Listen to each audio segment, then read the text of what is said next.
Hi, this is Life Lessons of a Military Wife here in Andalusia, Spain, and I thought I'd give you a couple tips on how to go about renting a car, trying to get the best price that you can for your car rental.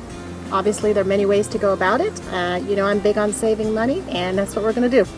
So first thing you want to do is get a good baseline price. So I want you to go to sites like Expedia, Travelocity, maybe even Orbitz.com, and kind of check from the major carriers, kind of compare what the prices are. So you have some kind of baseline. You're going to know what kind of vehicle you want. Do you want a smaller one? Do you have a large family? Do you need more room? That kind of thing. So kind of get your base price there. I would also say check USAA. They have discounts from like Hertz Budget, and I believe there's one other one, Avis. And if you're a member of AAA, or sometimes the company you work for allows you also to get discounts. There may be some military discounts out there. Check those out. Sometimes you have to actually call on the phone to see what those discounts are. You're not going to see them online. Then I want you to go ahead and look at the airport that you're flying into. A lot of times these smaller discount carriers will they won't be heavily advertised. So you can kind of look on the airline's website and see what is listed there. You'll see some names that you've never heard of. Some of them use older vehicles. Just check it out, see what their prices are. Now that you've got an idea about how much you're going to spend, you're also going to start looking at the types of cars. Now, being over here in Europe, most of the cars are going to be stick shift. If you absolutely have to have an automatic, you're going to pay through the nose for that. So if you can avoid that, try to go with a manual gear shift transmission. All right? Also, look for diesel. Diesel is going to save you tons of money. We drove, I don't know how many hundreds of kilometers already here on this trip, and we filled up half a tank of gas for 40 euros. That's down here in Spain. Obviously very doable, and again, the diesel kept us going forever. We had an Opel, love Opels. Whenever I can get an Opel, I try to stick with those. Let's see what else. When you go to pick up your car, make sure, why don't you go ahead and bring along your GPS. If you've got a GPS with European maps or wherever you're going, please bring it. The ones that you can just stick right into the cigarette lighter, because if you're going to rent one from the car company, most cars do not come with it here. It's going to cost you about 9-10 euros a day, and that's a cost that can be avoided. So if you've got a GPS, go ahead and bring one with you. Let's see, what else can you save money on? If you just have one driver, try, if you can, to only have one of you doing the driving. We're saving about 6 euros a day for me getting to do all the driving, and I like to do that anyway, so not a problem for me.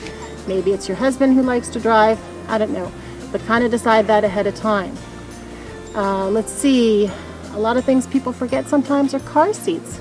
If you get a car seat from the company, it's going to cost you money. Look and see what the laws are for the country that you're going to. Every European country, they're not all the same. Know what they are, and also for the safety of your child, make sure they're in some kind of car seat if they're at that age or that weight, that kind of thing. Look to see how you're going to pay for it. Make sure you print off all your documents online showing you what the price is. They love to put those add-ons on there, compare what they are. Try to use a credit card that has the collision, the collision waiver, insurance, whatever it's called. You don't want to have to pay extra for that either. There are many credit cards, not many, a few credit cards that do offer that. Be sure you read the terms of your credit card and know that ahead of time.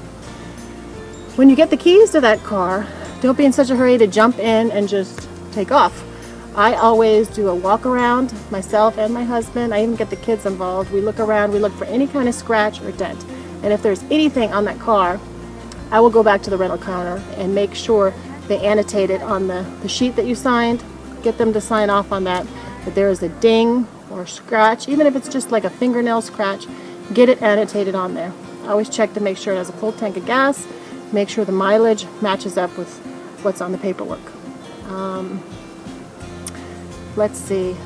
I mean, if it's bad enough, I would go back and just ask for another car.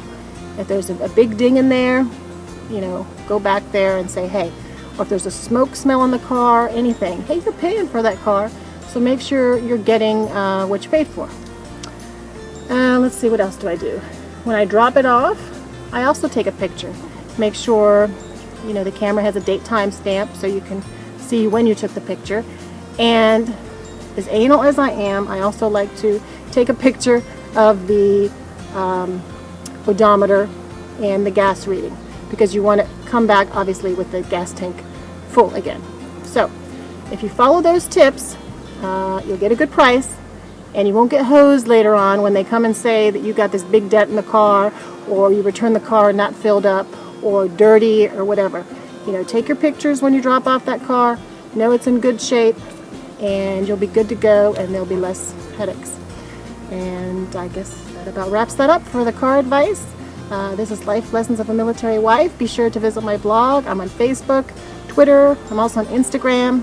Come check me out. Thanks. Bye.